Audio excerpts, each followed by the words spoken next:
Buenas tardes, amigos de Agenda Económica. Gracias por estar una vez más en su programa. Los domingos de 4 a 5 de la tarde por este canal RNN, canal 27. Hoy compartiremos el programa con Jairon Severino Duarte y Miguel Collado Di Franco. Tengo que pensarlo bien porque una vez dije DiCaprio. Sí. Buenas tardes. Un nombre artístico. Sí, buenas tardes, Miguel. ¿Cómo están ustedes? Y tú de artista tienes poco, ¿verdad, Miguel? Bueno, de economista tengo Mucho. más. Por lo menos, eso sí. Pero tiene tu vena artística, porque sí. él es un amante de la fotografía. Ah, eso sí. Ah, pero entonces tú eres artista. Eso es cierto, eso Pero es no cierto, para sí. tanto llamarle DiCaprio. Pero no, no decimos. Enfócame aquí, señor director. Qué bueno que estamos aquí con Miguel. Enfócame aquí, Respeto, Miguel, siempre. porque realmente este programa debe felicitar siempre al periódico El Dinero y a su director Jairon Severino, porque este periódico se ha constituido en una institución en la parte económica, así que felicitamos a Jairon, no porque es miembro del programa, sino porque Por el trabajo. realmente ha hecho un buen trabajo. Y el equipo el equipo de nosotros. Toda la semana, tirada de los jueves, el periódico El Dinero sale y ahora mismo, de hecho, tengo entendido que aumentó la circulación. Sí. Ha hecho Así, algunos acuerdos con gente del interior. Sí. Ya Así tú estás es. como en 10.000 ejemplares, ¿verdad? O algo más. ¿En cuánto? 40.000. Ah, perdón, entonces. 40.000. Discúlpame el dislate. Pero Tú estás en impresión de 40.000. Sí. Pero tú empezaste poco. Mira Sí, por dónde empezamos va con ya. 16, recuerdo, pero hace 5 años ya de eso. Y Martí te aumentó muy el bien. sueldo por eso. Hablamos después. Hablamos después. Miguel, bienvenido y gracias por estar una vez más. Este es tu programa de también, nuevo. Miguel, ¿eh? Sí. Sí, con Miguel vamos a hablar de muchos temas, lógicamente económicos, nada de artista. No. No, es. esa parte de la fotografía lo dejamos para algo personal. ¿Eh? ¿Cómo va eso? ¿Cómo te sientes? ¿Tú lo haces como un hobby? Lo hago como un hobby. Fin de semana.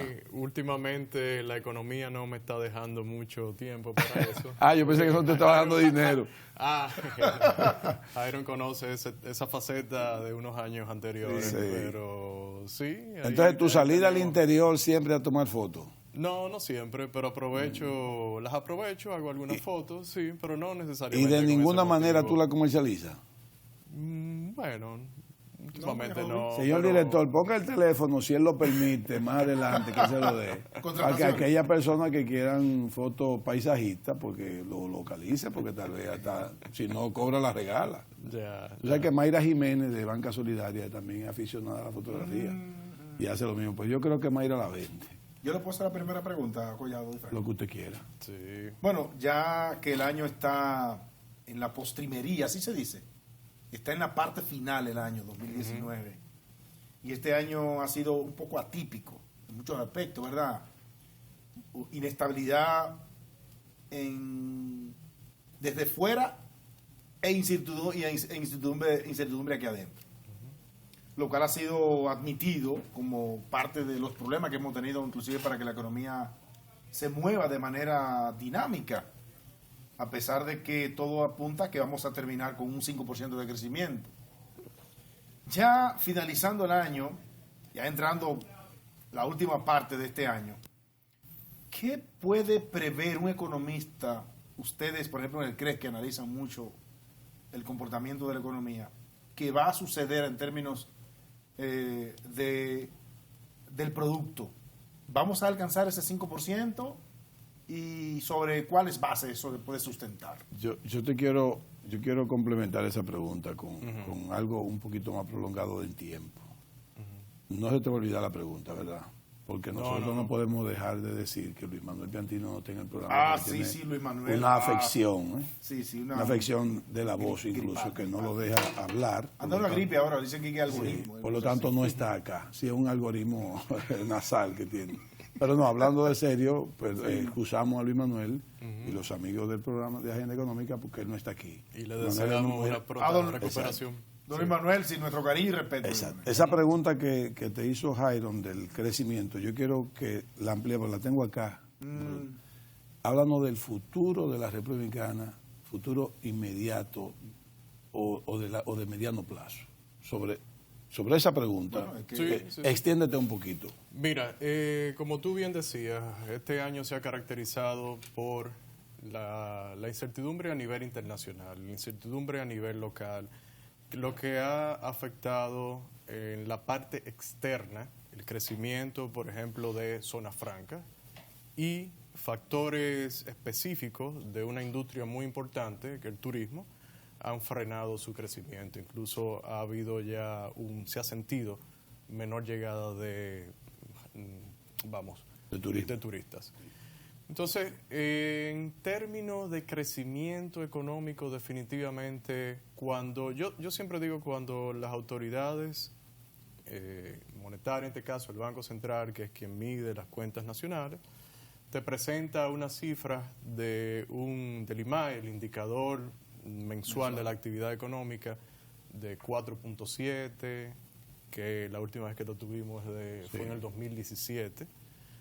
Tú entiendes que definitivamente dentro de los parámetros, dentro de los estándares de la medición del PIB que ellos realizan, es porque la economía de República Dominicana definitivamente no está creciendo a las tasas a las que el mismo Banco Central no ha acostumbrado a ver. Entonces, esta economía definitivamente no va a experimentar un crecimiento significativo. Es optimista, incluso el 5%, entiendo yo.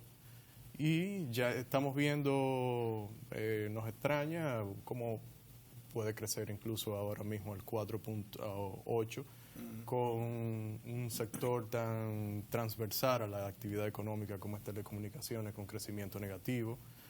Lleva varios periodos negativos ya. De hecho, este año ha sido negativo. Tienes comercio, que en los últimos periodos no ha estado creciendo mucho. Minería fue negativa en septiembre. Pero minería tampoco es que tenga un peso tan grande, pero es cierto, los que más peso tienen, y uno asocia más con la integración a toda la economía, porque minería está un poco aislado, en el sentido de no estar integrado. Por eso te digo, algo tan transversal como las telecomunicaciones o como el comercio, incluso un poco menos, pero la manufactura definitivamente tampoco está creciendo mucho. ¿Por qué Miguel habla de que esas son cifras optimistas? Porque definitivamente cuando tú tienes un sector externo, como lo tenemos ahora mismo, con zona franca que está estancada, turismo decreciendo, todavía no hemos visto cómo lo está afectando incluso en la parte laboral todavía. El último corte que tenemos es a septiembre de la llegada de pasajeros. Todavía no hemos visto octubre, y las últimas estadísticas que vimos del sector de trabajo, del mercado de trabajo, fueron a junio, preliminares. Ahora vi que tú tienes por ahí la presentación del Banco Central. Sí. Entonces todavía, por esos factores, yo entiendo, exportaciones nacionales prácticamente no ha crecido. Entonces, ¿qué es lo que ha dependido de la economía? Remesa subió, pero creció a un ritmo menor que lo que había hecho el año pasado. El año pasado fue 10 punto algo. Porcentualmente. 8.8 aproximadamente. Entonces, todavía el crédito no te está subiendo, incrementándose al ritmo interanual que lo hizo el año pasado, a pesar de la liberalización del encaje, de que la tasa de política monetaria del Banco Central ha venido reduciéndose, etcétera. Son factores que uno entiende que limitan el crecimiento de la economía, y lo que uno esperaría es que lamentablemente, desafortunadamente, este clima de incertidumbre en la parte institucional, política, los dos juntos, estos dos elementos, va a seguir gravitando en la economía dominicana, afectándola a lo largo de, el periodo que falta todavía hasta que terminen las elecciones, que probablemente tengamos una segunda vuelta, o sea que eso sería hasta el 30 de junio. Hasta junio, por lo menos. Entonces, es un tema que definitivamente debemos de sopesarlo, de tenerlo presente. La sociedad civil, los actores políticos, los jueces, los árbitros de este sistema, debemos de empeñarnos en que todo salga lo mejor posible, porque económicamente se resiente no hay la una población. Forma de crecer como país, como sociedad, como institución, para que la política no tenga una incidencia tan alta definitivamente en el desempeño de la economía, porque Sí, hay sí, otras sí, sí. sociedades que no pasa nada. En Latinoamérica casi es el mismo comportamiento, Jairo. Mira, Pero- pero yo pensaría, perdona, yo no me quiero comparar con los pares en eso, si puedo hacer. Bueno, pero es por idiosincrasia que lo hago, no Bueno, por nada, tú sabes. no, está bien. La está idiosincrasia latinoamericana te da como el mismo patrón. bien. Desafortunadamente, sí, tú tienes razón en ese sentido, pero debiéramos de buscar cómo romperlo. Sí, claro. Porque mira, ya que ustedes mencionan eso, ahí viene el tema de los ciclos económicos, el gasto público Claro. en tiempos electorales. Sí. Nosotros hicimos un análisis allá en CRES recientemente y tú ves cómo definitivamente se incrementa en estos periodos. Y bueno, en el año 2016 lo que tuvimos fue un efecto de que en los primeros 6 meses el gobierno central, un déficit muy similar al del 2012, que fue un año increíble en términos de déficit fiscal. Se desbordó todo. Se desbordó todo definitivamente. Entonces, luego se controló el gasto. Sí, definitivamente. Entonces, aún en un periodo, pongo esto porque cuando uno ve la serie en el 2016 parecería como que no hubo un incremento tan grande del gasto. Definitivamente no, al verlo acumulado. Pero si tú lo miras en los primeros 6 meses, definitivamente hubo un efecto. Entonces, aquí, bueno, la sociedad civil, comentaristas, centros de pensamiento económicos involucrados en todo esto, debiéramos de tener reglas o propugnar porque existieran reglas. Nosotros desde el CRES, y ya en ocasiones anteriores que hemos venido aquí al programa lo hemos mencionado, de que propusimos unas reglas fiscales como la tienen muchos países, como la han recomendado organismos internacionales y como dice de cierta forma, aunque no es explícito, la Estrategia Nacional de Desarrollo, que debemos de tener una ley de responsabilidad fiscal, y una ley de responsabilidad fiscal es una ley que precisamente tenga ciertas normas para el crecimiento del gasto o del endeudamiento público. Y en el caso específico del proyecto que elaboramos junto con Finjus y que está en el Congreso, también incluimos una ley, unas reglas de déficit fiscal. Entonces, ¿qué quiero decir con esto? Que debemos de buscar la manera de suavizar estos ciclos y de que haya una normativa que establezca cómo debe comportarse el gasto, incluso específicamente en los periodos electorales. Por ejemplo, en esa legislación pusimos en ese proyecto que debe de limitarse el gasto en los primeros 8 meses, que son los meses que incluyen hasta la transición del 16 de agosto, los años electorales, el gasto a que solamente se ejecute el 66% del mismo. Es decir, no se... Que es el periodo realmente. Que precisamente, proporcionalmente, si lo llevas mensualmente, exactamente. Entonces, lo que entendemos es que... Ese proyecto es difícil que pase. Bueno. Sí, es difícil que pase, porque es que los mismos legisladores sabemos cuál es la práctica y sabemos cuál es la relación que hay, lamentablemente, lo que venimos hablando, de la parte política con economía.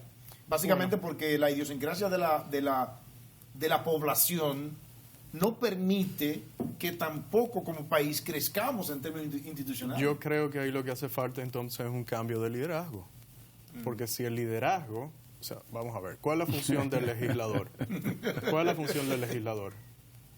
Velar, en parte. Bueno, tiene 3 funciones en la tres Constitución, funciones. tiene 3 funciones. Sí, y una de ellas es ser el que vele por el cumplimiento de las normas de fiscalización. Sí. Exactamente. Legislar y representar, son las 3. Exactamente. Entonces, si no se está cumpliendo la fiscalización, tenemos un problema. Y si lo que estamos es alegremente gastando dinero, bueno, pues institucionalmente este país va a seguir por donde va. En esta semana... Sendero peligroso. En esta semana salieron los resultados del informe Doing Business. República Dominicana perdió 13 posiciones con relación al informe anterior del 2019, y cuando tú lo miras detenidamente, bueno, te das cuenta que tenemos añades eso a otros informes, te das cuenta de que ahí está en el negro reflejado, si te das cuenta de que República Dominicana tiene unos temas institucionales, tiene unos temas de cómo funcionan el clima de negocio para tú atraer inversiones. Y si eso es lo que aspiramos como país, entonces vamos por un mal camino. Y yo lo que aspiro es que de estas elecciones salga un cambio definitivamente en el liderazgo político, en la forma de actuar, en la forma de proponer las cosas, y que leyes como esta que hablamos, que lo dice que debe tenerla el país, la Estrategia Nacional de Desarrollo, la Ley de Estrategia Nacional de Desarrollo, la 0112, bueno, la tengamos definitivamente.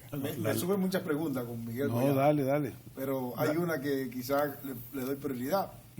Porque cuando uno ve en materia fiscal, quizás no hay mucho espacio ya para seguir tomando mucho prestado y ese tipo de cosas. Y en la parte monetaria tampoco hay mucho espacio para seguir aplicando política.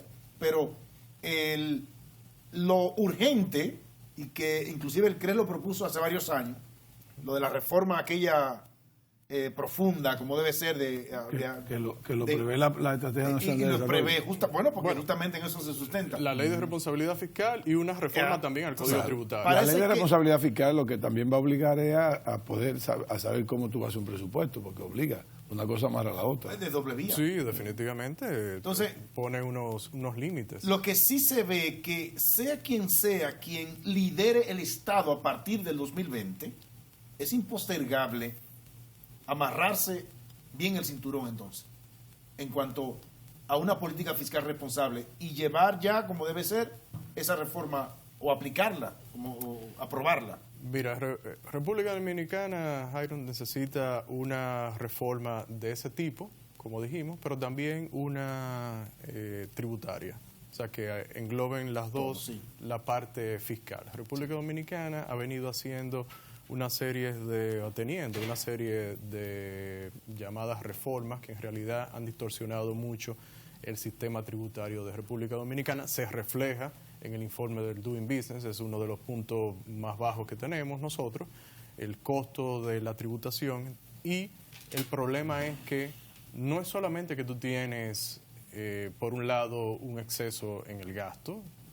Todos los déficits que se vienen acumulando se traducen en endeudamiento público y se vienen reflejando ya, lo hemos venido comentando desde hace tiempo, en el gasto de los intereses de la deuda, sino que tienes un tema de una complejidad muy grande que te limita las recaudaciones, pero también te pone un lastre, te establece un lastre muy fuerte en la economía, y tienes una informalidad muy alta en República Dominicana, que tú la ves directamente a través de las cifras del mercado laboral. Entonces, nosotros entendemos que es necesario, lo más pronto posible, llevar a efecto una reforma fiscal, un pacto fiscal, si se quiere, como establece la Estrategia Nacional de Desarrollo, que incluya esas dos grandes reformas. Vamos a hacer una pausa. Yo te adelanto que aquí no hay tiempo para pacto fiscal. ¿Cómo el cambio? ¿No?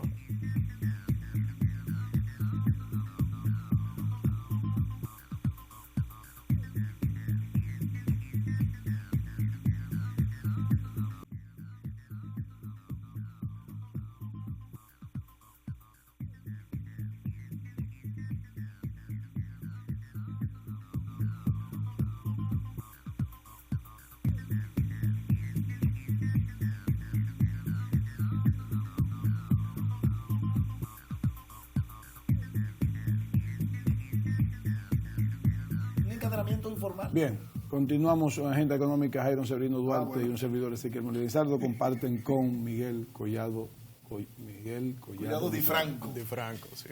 Mira, yo dije al cierre del segmento anterior que aquí no hay tiempo para pacto fiscal. Lo que va a haber es una obligación a una reforma fiscal integral. Pero yo no entiendo cómo que tú dices que no hay tiempo para pacto fiscal. No, porque el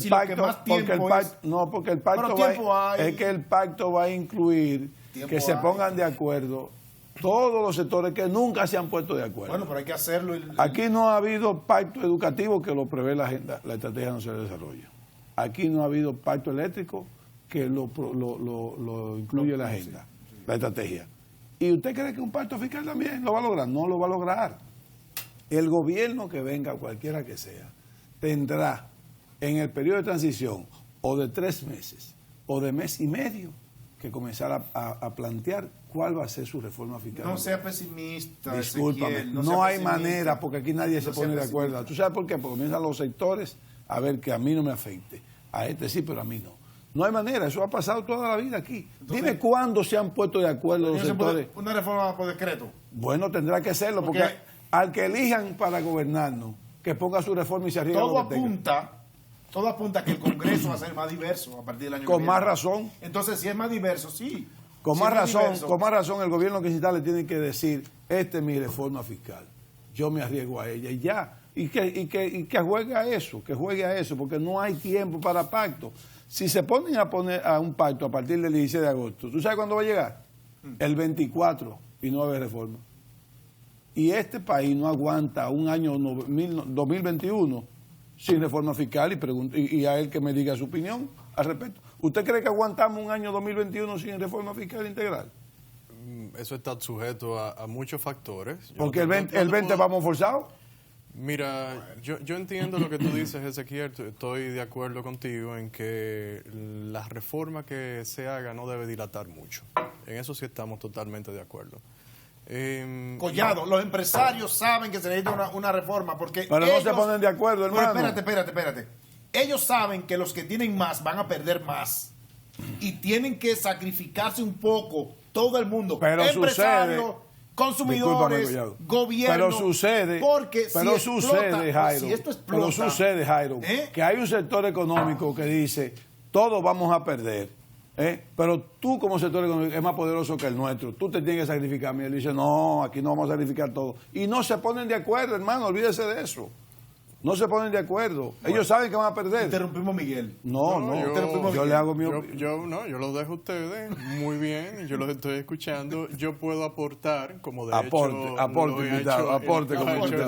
Lo ha hecho el CRES a la sociedad. Desde el 2015 propusimos una reforma del código muy buena, tal vez no necesariamente sea completa, pero es buenísima la tuya. Muy buena. Bueno, pues es su aporte. Es un punto de inicio que nosotros entendemos, bueno, ojalá y tuviéramos una reforma de ese tipo. La hicimos en colaboración con señor Canaguate. Sí, Francisco Canaguate, quien, jugó un papel importantísimo en el año 92 para que tuviésemos una reforma como la que tuvimos en ese momento, que nos llevó a República Dominicana a tener una de las tasas impositivas más bajas. Entonces tú me estás dando la razón. Y perdona, ahí quiero complementar, y se eliminaron exenciones. Entonces yo tengo la razón. Entonces Balaguer no convocó ningún sector para hacer eso, simplemente lo hizo ya. Venga, Canaguete, que usted es el especialista.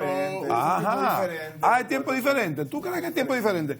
Buscando tiempo diferente, que no se ha hecho nada. Hubo discusiones largas en aquel momento y por lo menos en la parte de la reducción de las tasas primó la sensatez de que si seguíamos por el modelo que teníamos de tasas altísimas de 46% para las empresas, 70% para los individuos y ahora no estamos con tasas de esos niveles, pero tenemos unas tasas altas en términos relativos. En el continente del ITEVIS o el IVA tenemos la cuarta tasa más alta y si comparamos el 27% de impuestos sobre las rentas que tenemos en República Dominicana con los países de la OCDE, tienen una tasa ya inferior al 22%, o 21.75 aproximadamente. Y en comparación con lo que te retribuye son altísimas.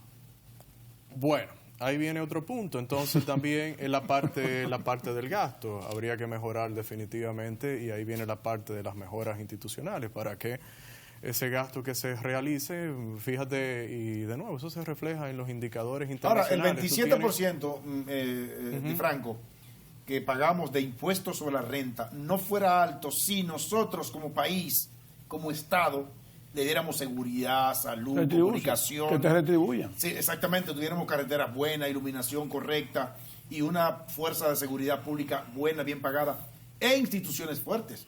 No fuera alto.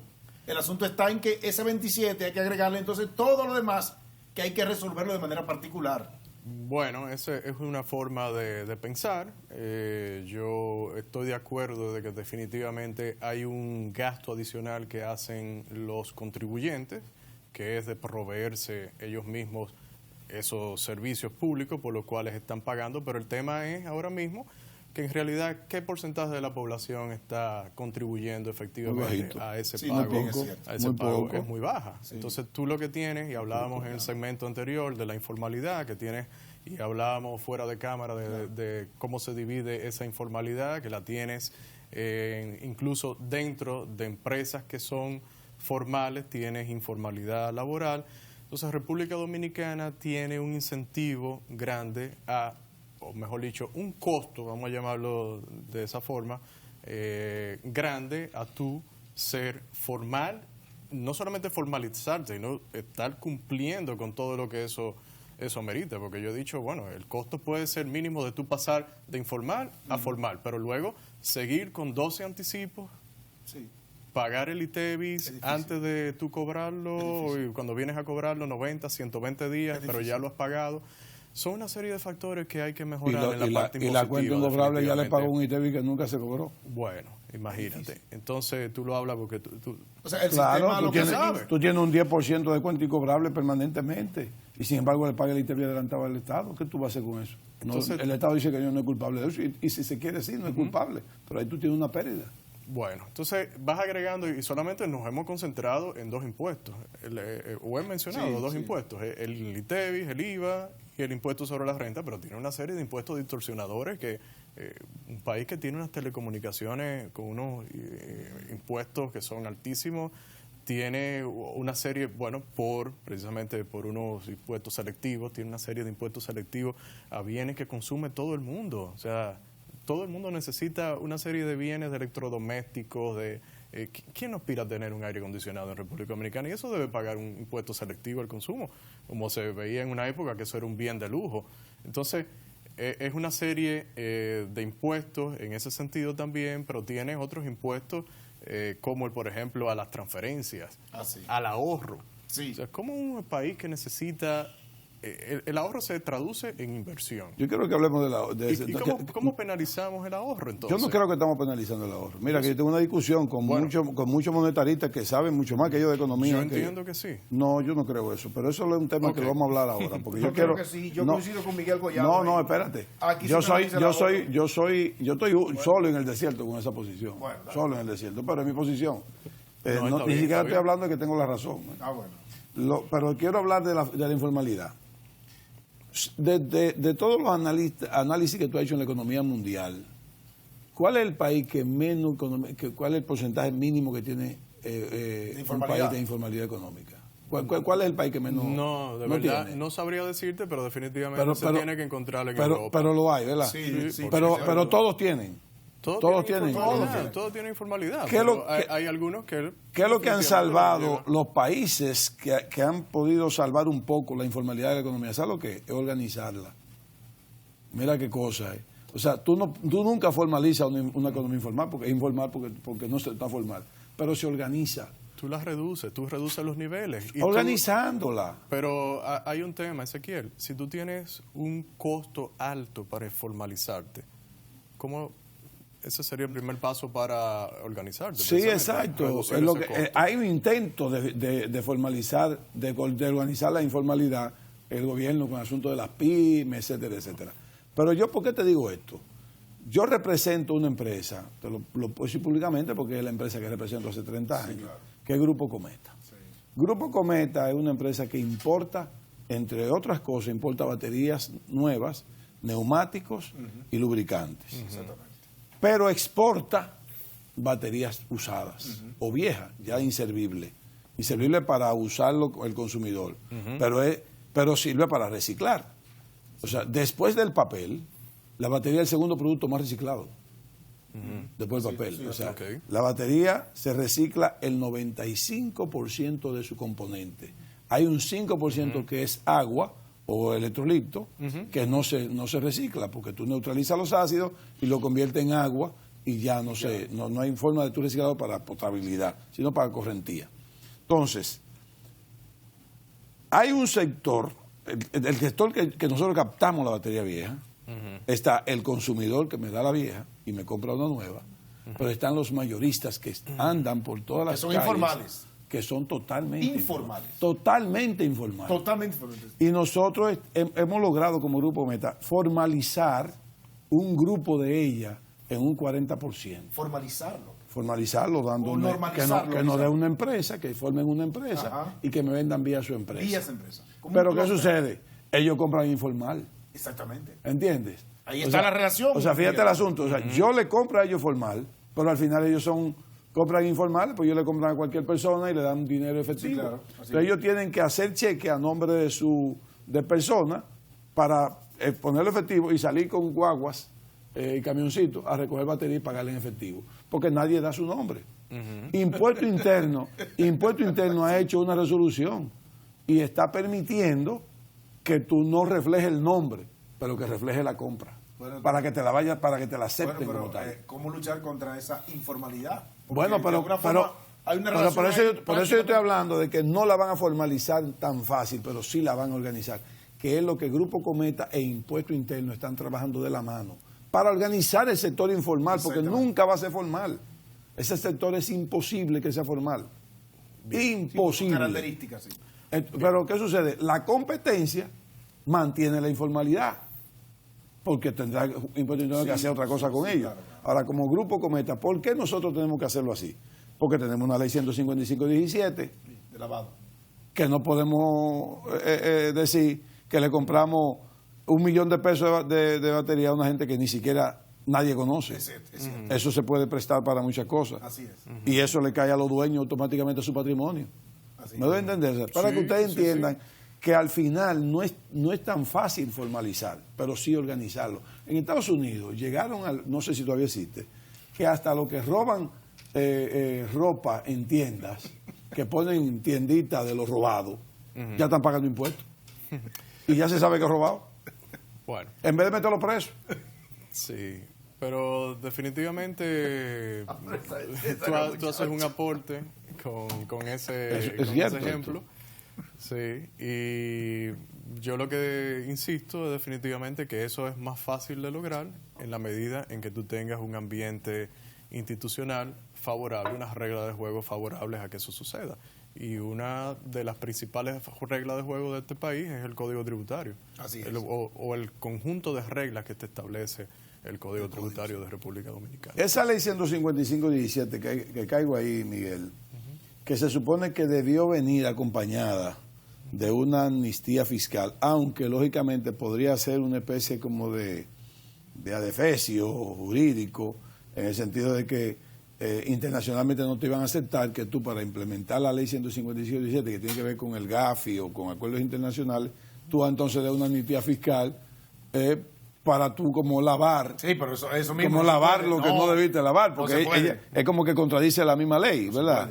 Pero sucede que crea un problema. El que se hizo multimillonario en base a la corrupción quería obviamente que eso se eso ha pasado en el mundo entero. No, pero no debe ser. Bueno, no. Pero debió ser, La corrupción es un delito que no perime, así que se dice. Todavía, no, en la ley nueva no. Bueno, pero ya no perime. Pero hay mucho dinero en efectivo en manos de la gente informal todavía. Debieron hacer la amnistía la economía como país soberano. La economía del efectivo existe en el mundo entero. Sí. Y no es solamente el dinero físico, no, claro que no.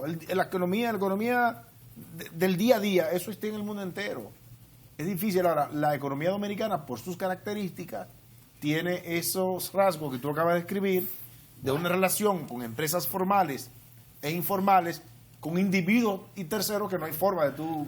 Miguel, nosotros somos partidarios de que aquí haya, junto con una reforma profunda del sistema tributario, una amnistía. Definitivamente es necesario. Claro. Pero si tú vas a estar haciendo amnistías... amnistía.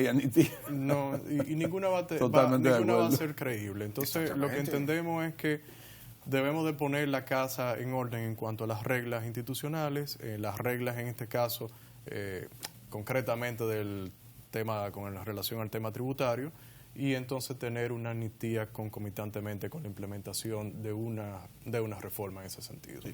Vamos a una pausa comercial.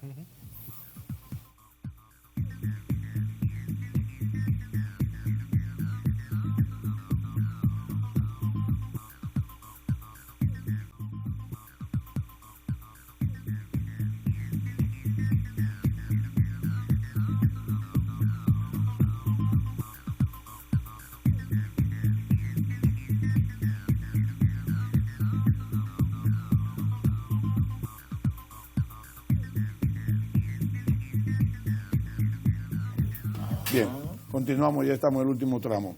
Miguel, te voy a hacer una pregunta, muchas preguntas juntas, porque tiene que ver con el panorama internacional. Okay. Nosotros tenemos países europeos que tienen superávit, tenemos países europeos que tienen déficit.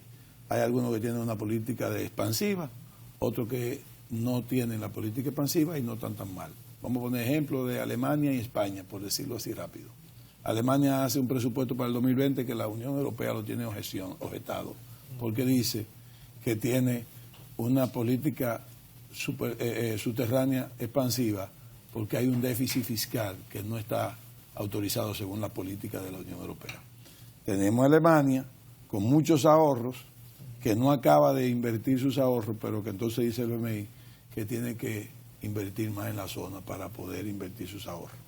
Tenemos un Brexit por ahí ligado. O sea, hay un problema que unos países están bien, otros no están bien, otros tienen política expansiva, otros no. Alemania dice que a Alemania le sacan en cara que el euro lo ha ayudado.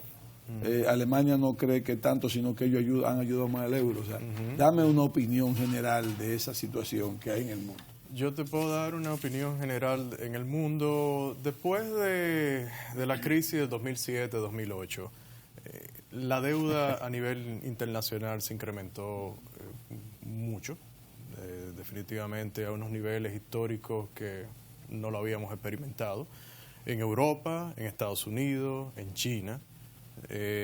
Y los niveles de deuda, llega un momento en que la contribución marginal, o sea, cada vez que aumenta una unidad de deuda que puedan contribuir a la economía, cada vez menor.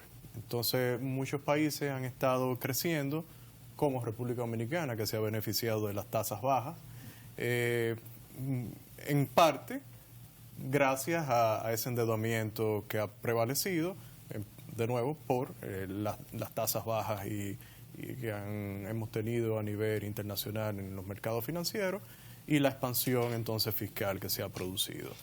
Eso no es un crecimiento real, eso es un crecimiento totalmente ficticio. Un crecimiento real tiene fundamentos.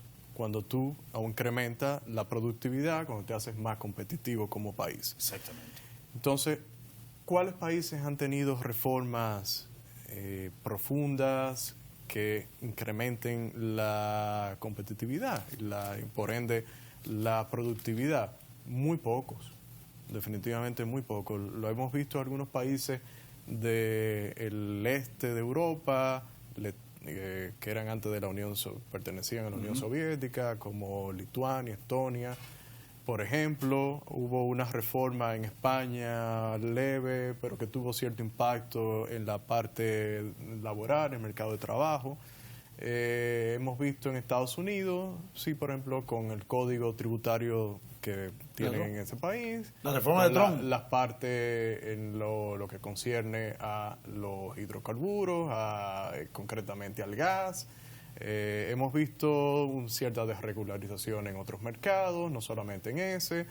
Entonces, ahí hemos visto un crecimiento mayor, aunque ahora empieza a decrecer, porque las otras economías están decreciendo y definitivamente hay una interconexión.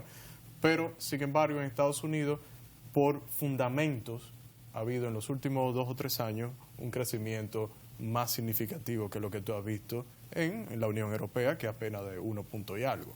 Entonces, resumiendo, la política fiscal expansiva, que se ha traducido en mayor endeudamiento, ha ayudado, entre comillas, a estos países porque tiene un costo. Definitivamente tiene un costo que hay que pagarlo. Se empieza a pagar con impuestos ahora, cuando tú tienes que pagar los intereses y luego posteriormente tendrás que pagar el capital de esa deuda. O reengancharte, ¿verdad? Sí, pero la vas a ir rodando, pero en algún momento tienes que pagarla. Sí. Entonces, bueno, eso es algo que se va a sentir en algún momento. Los niveles de endeudamiento que tenemos en el mundo ahora mismo, repito, que no los habíamos visto ni en términos absolutos, ni como proporción del PIB, en algún momento tendrán que llegar a un final. Y lo ideal sería que los países empiecen con un liderazgo político responsable a poner su casa en orden. Así como hablábamos de República Dominicana, lo necesitan hacer China, empezando porque se ha fundamentado, se ha apalancado mucho, y los países europeos sobre todo, bueno, y Estados Unidos también, definitivamente tiene un endeudamiento público y privado también muy alto. Ahora mismo siguen prevaleciendo las tasas bajas, la Fed incluyendo negativos en algunos. La Fed está inyectando más dinero a la economía recientemente, pero de nuevo, el tema es que no podemos depender de la política fiscal y la política monetaria. Tú tienes que revisar los fundamentos y hacer reformas estructurales que de verdad te incrementen la productividad. O sea, que cada país en su dimensión y en su naturaleza tiene sus fallas de estructura económica fuerte. La mayoría de los países lo tienen ahora mismo, de las grandes economías, definitivamente. Y en el caso de Alemania, ¿quién depende más uno de otro? ¿Europa de Alemania o Alemania de Europa? No, Europa depende de Alemania. Se beneficia muchísimo, incluso con la misma productividad de Alemania, y cómo puede comprarle materias primas a otros países para luego producir bienes terminados. O sea, los niveles que tiene Alemania no lo tienen otros países en la Unión Europea en cuanto a productividad y la capacidad de añadir valor agregado a gran escala. Sí, porque aun cuando el crecimiento económico de Alemania ha bajado, sus niveles de ahorro son altísimos. Sí, pero yo creo que los alemanes siguen gastando menos de lo que gastan. Yo creo que las economías europeas se complementan realmente. Sí, los países, porque se complementan, pero yo creo que hay muchos que se benefician más que Alemania. Bueno, por el nivel de productividad. Por el nivel de productividad que tiene Alemania. Entonces tiene que ver mucho con la idiosincrasia final, como yo te decía. Cada país tiene una idiosincrasia y cada continente tiene una idiosincrasia. Usted no puede... o con los fundamentos económicos de Alemania. Alemania hizo, por ejemplo, en materia laboral una reforma antes de la crisis económica que los ayudó. Definitivamente a tener un mercado laboral más flexible. Sí, hace 15 años de un mercado laboral más flexible, por ejemplo, y bueno, es un tema también de cómo lograron acumular capital y ser más productivos. Es para que no haya fuga de capital. Esa reforma laboral es para que no haya fuga de capital. Capital humano. De Alemania. No, capital de producción, o sea, que no hayan industrias que estén saliendo de Alemania porque se encarezca o porque se complique. No, te entiendo. Eso fue una protección a la industria nacional. Bueno, es una forma de ser más competitivo. Correcto, definitivamente. Correcto, sí. Y que esas empresas, lo que tú quieres decir, que no se vayan a mudar a otros países, como pasó con Estados Unidos y pasó muchísimo otras. Sin embargo, totalmente de acuerdo. Sin embargo, Inglaterra, después que aprobó el Brexit, entonces le ha dado trabajo. Entonces. ¿Era hoy o ayer? Sí. Bueno, yo creo que esa decisión debieron haberla tomado hace tiempo y dejar toda esta incertidumbre, que yo creo que mientras más pronto salen de eso y establecen sus acuerdos... ¿Pero a qué tú apuestas? ¿Finalmente va el Brexit o ellos van a tener que hacer una nueva... Se ha llevado... ¿Cómo le dicen? Referéndum. Bueno, yo entendería que el nuevo primer ministro estará... No, porque este va con el Brexit. Pero no ha podido. Johnson va con el Brexit. Está bien, pero no ha podido porque... Yo quiero darle el beneficio de la duda todavía de que es la opción de que tomaron los ciudadanos y que se deba implementar. No, porque recuérdate que el Brexit cogió la mayoría de la minoría. Bueno, ahí ganó la mayoría de la minoría.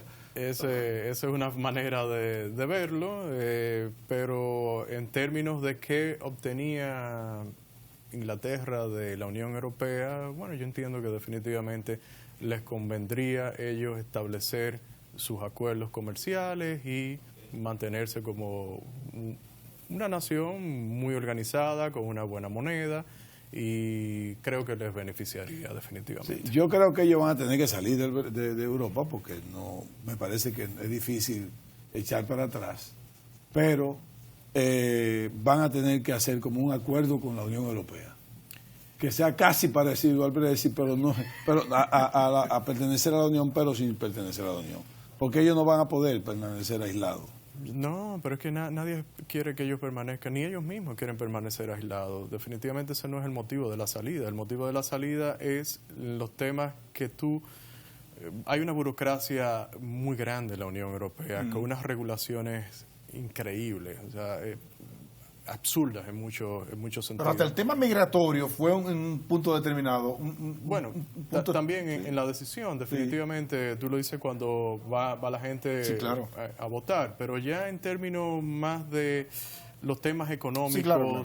Definitivamente yo no le veo beneficio para Inglaterra de ese acuerdo. Y lo que entiendo es lo que deben hacer es establecer sus relaciones comerciales con los diferentes países del mundo y estar de manera bilateral y estar abierto al comercio, sí, correcto. Sí. Bueno. Y si lo quieren hacer hasta unilateral también. La tasa de política monetaria, la reducción de la FED, ¿nos podría afectar un poco a nosotros? ¿Tendríamos que tomar alguna medida previendo algún efecto hacia nosotros? Bueno, porque volvieron a reducir. La tasa se ha reducido, nosotros hemos estado reduciendo la nuestra, se ha mantenido en términos relativos bajas las tasas en este país. Para me la mantuvo el Banco Central normal, ¿no? Aquí sí, obviamente, pero ahora acaban de reducir un cuarto de tasa. Eso podría... Eso lo que hace es mantener los tipos de interés a nivel internacional bajos, niveles bajos. Y decía anteriormente, los aumentos de liquidez que ha estado haciendo la Fed durante el último mes, después de algún incidente, algo que pasó con los repos en septiembre, bueno, te indican que el panorama internacional va a ser beneficioso a quien esté tomando crédito. Sí. Nos faltó tiempo para que discutamos mi posición sobre la penalización del ahorro que ustedes hablan por el impuesto. Bien. El mismo gobernador del Banco Central, don Héctor Valdealbizu, me dijo su posición. Está de acuerdo en que no se penalice el ahorro. Él dice que ese impuesto no debió ir nunca, pero mi posición es que sí debió ser. Yeah. Pero en un programa siguiente lo vamos a discutir en el aire. Bien. Gracias, Miguel, por estar con nosotros. Un placer. Gracias, Iron. Gracias A ustedes por mantenerse en una entrega más. Que Dios lo bendiga. Hasta la próxima.